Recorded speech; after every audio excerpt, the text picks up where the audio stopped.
the 47th annual Daytime Emmy Awards, which used to not even be on network TV anymore because people weren't as interested in it as they were at one point. The Daytime Emmy Awards used to mean something. When Bob Barker would kick everybody's ass winning The Price is Right, for The Price is Right winning Best Daytime Game Show, or seeing General Hospital or Young on the Wrestlers or All My Children or whoever, and all those big soap operas would make big killings, becoming Emmy Award winners, and then all the stars that came from it that would become big stars after that. Daytime used to be mindless, used to be fluff. It was meant for the housewives and the kids just to kind of fool around when the kids were sick or they're home during summer vacation. We're just watching whatever. And, you know, we have had our bit of salaciousness and crap that we'd have on TV that was, you know, kind of trashy or whatever. Donahue would have some stupid things on, you know. Oprah might have something that's a little bit goofy or fun or whatever. And then we would get to the you know, Jerry Springers and the Maury Povages of the world and the Sally Jesse Raphaels and Jenny Jones and all the trash tabloid talk of the 90s. And then things just changed. New millennium, soap operas, you know, thanks to the O.J. Simpson trial and other things, reality TV, well, soap operas didn't feel like as good as they were anymore. If you look at what the soap operas are today, there's actually a story I can show you about this, of what it looks like. Soap Opera Network actually talks about the ratings of soaps, game shows, and talk shows. Here's who's watching the shows. Right now, in daytime, 25 to 54 women, 18 to 49 women. Mostly women watching. And the kids that are there with them.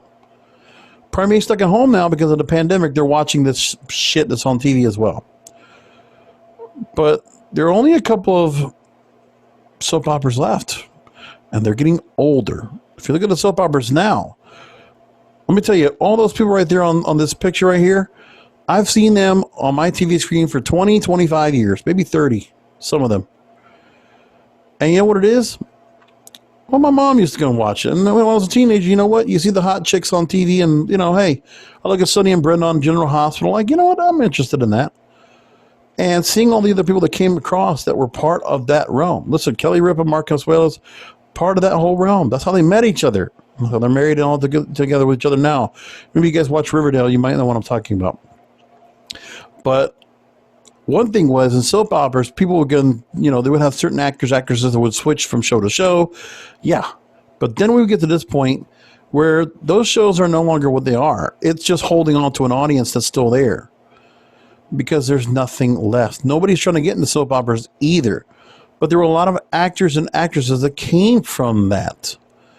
And now without that realm, that launching pad of a career, what else do you got? Some of the people are lifers, but then some of the others, you don't have this where they could go ahead and then build themselves into being better actors and actresses, working on a regular basis. The grind.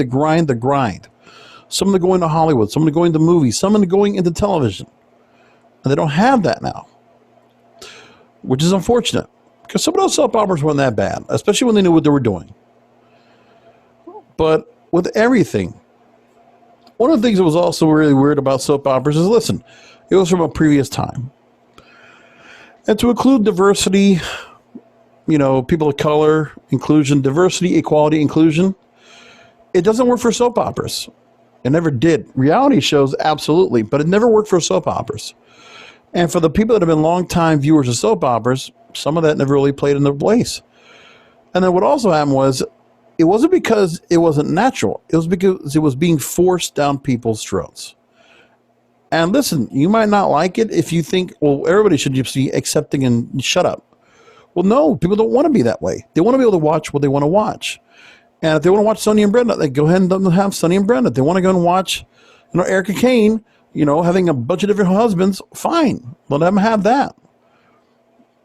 Because we used to have fun in those soap operas. Soap operas used to be fun. And they were like that all the time. I mean, you would go and watch, like, damn, you know, General Hospital or Dynasty or Dallas. I mean, god damn, Dallas was huge. How big a show that was.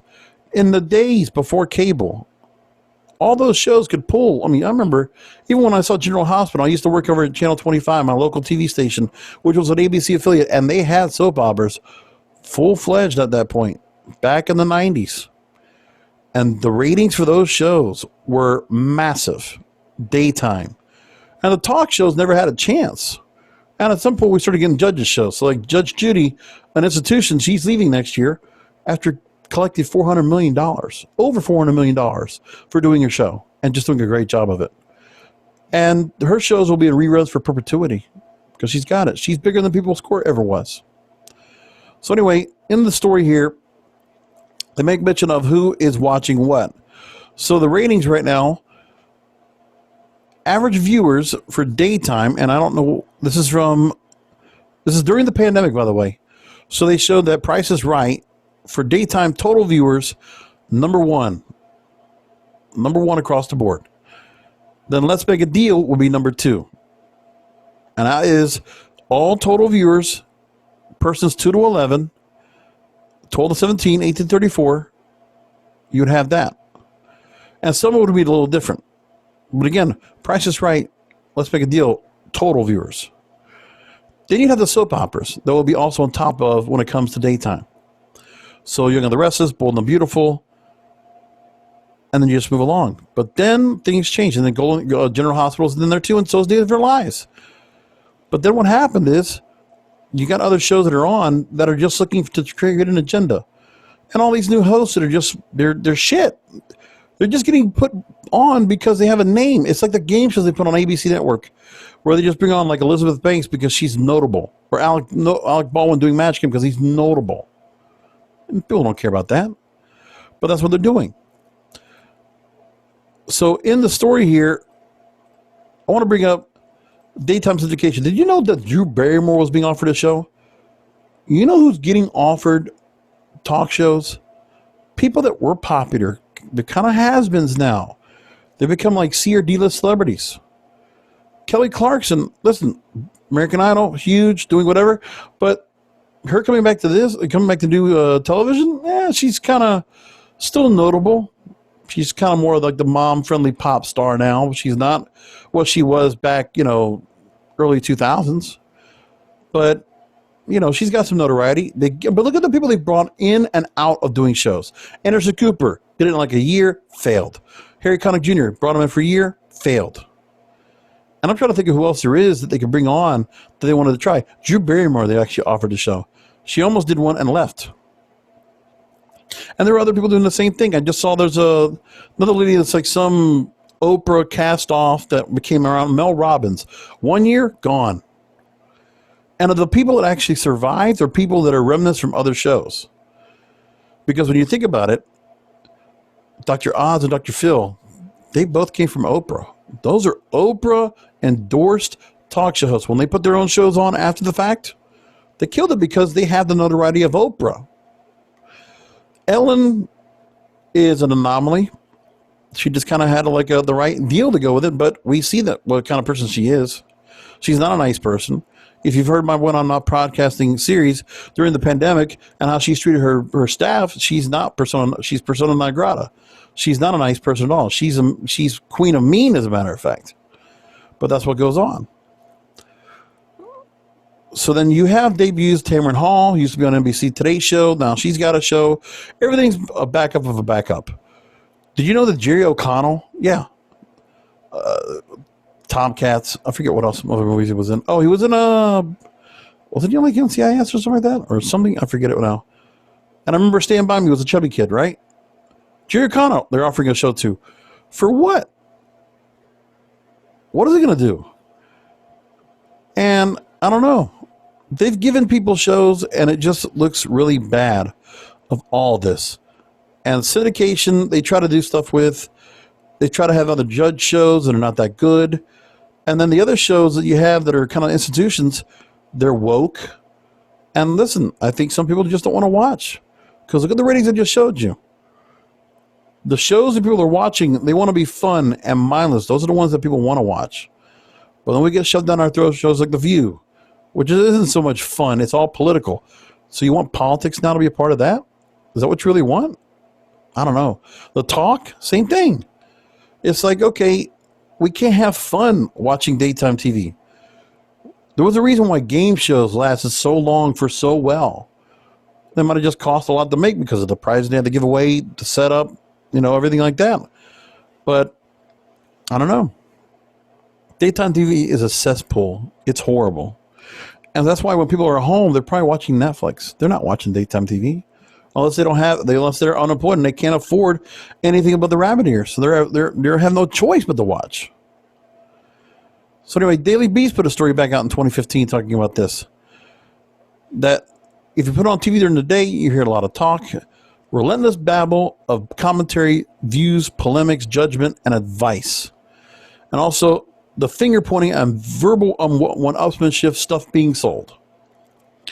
There's also a lot of infomercials because some of these stations can't afford to go and get something out there to go and put some programming out, or they can't find something to fill inventory, so they put infomercials on instead. And that's what you got. Today's show is nothing like what it was before. And they've had to change it and change it and change it because, look, if they don't have Hoda and Kathy Lee, now it's something else. So they're trying to choose some changes. They tried Megyn Kelly, and then they fired her and gave her a lot of money for it. And now they got Hoda and Jenna, and they got Third Hour Today, and I watch those shows, and I'm like, they're just trying to program people, just change people to do something else. It's not that fun.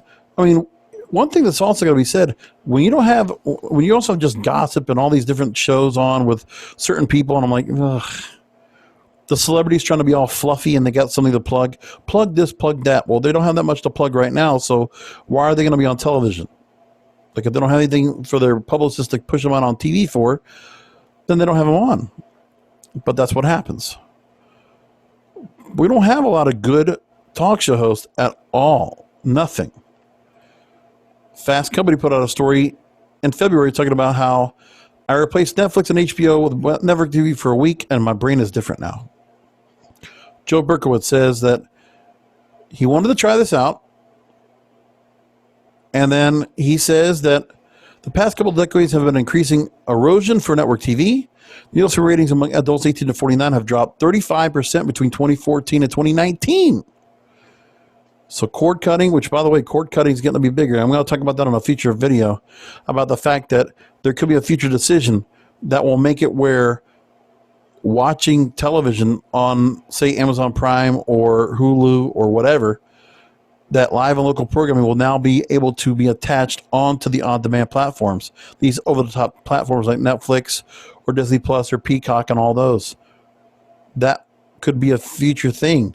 So you might have cable online and full streaming, just like you have like on Pluto TV or Xumo, XUMO. You'll see all that coming up pretty soon. So when they go along, again, it's somewhat fluff. So Ellen does play a lot of fluff. So she fits the part of what like a Merv Griffin or a Mike Douglas or Donahue would have done back in the day, variety talk show. It's kind of what she does. And it works because people will watch it. And I know that, a lot of shows try to go and keep it on, that you're going to watch everything that's going on. But again, network TV, of course, he's just saying it's just horrible. But again, when you look at what's going on with daytime TV, it's just shit. And it's unfortunate because look at who won the Daytime Emmy Awards. Okay? It tells you how bad things are. So Young and the Restless is winning Outstanding Drama, the soap operas. And then you had a few soap opera categories, which, by the way, in particular, this particular Emmy Awards, they had to do that. And here's the thing. So they did all the soap operas first because that's your base audience to watch daytime Emmys. They would watch for the soaps because that's what was important to them. You wanted to catch them beforehand. Then you get the Entertainment News Show. Entertainment Tonight won over Access Hollywood, Extra, Inside Edition, E! News. And then digital drama series, The Bay, which I don't even know that was out there. The Kelly Clarkson Show wins for Best Talk Show Host. Oh, my God. Ugh. Jeopardy wins Best Game Show. And, of course, with Alex Trebek going through all the issues with cancer, a nice nod to him on the way out as well, because he's going to be wrapping up pretty soon. And then People's Court for courtrooms, because, well, also courtroom shows. I'm surprised that when we hear all the issues of Black Lives Matter, they have not asked for court shows to get dropped yet. They want the cop shows, but they don't want the court shows off. That's interesting to me. I wonder if they're going to go after that soon. Well, they're already worried about trying to go after the national anthem, but I digress. And then they move along. Ellen DeGeneres wins Best Entertainment Talk Show. The View Best Outstanding Informative Show. Who needs informative? You know, again, it was just a point where we just enjoyed themselves. But well, nevertheless. And that's what they decided to do with all this. Oh, well. And then there's other stuff. But again, it's like when I watched the show as well, it was very diversity, inclusion, equality, inclusion, woke, woke, woke, woke. And that's why people are not watching daytime TV. Because maybe that's just encouraging more people to go to work. I know it does for me because I couldn't live. Like even since I'm being home during the pandemic, I might flip on Let's Make a Deal and Price is Right, but I would never watch any of that other shit. You couldn't pay me to.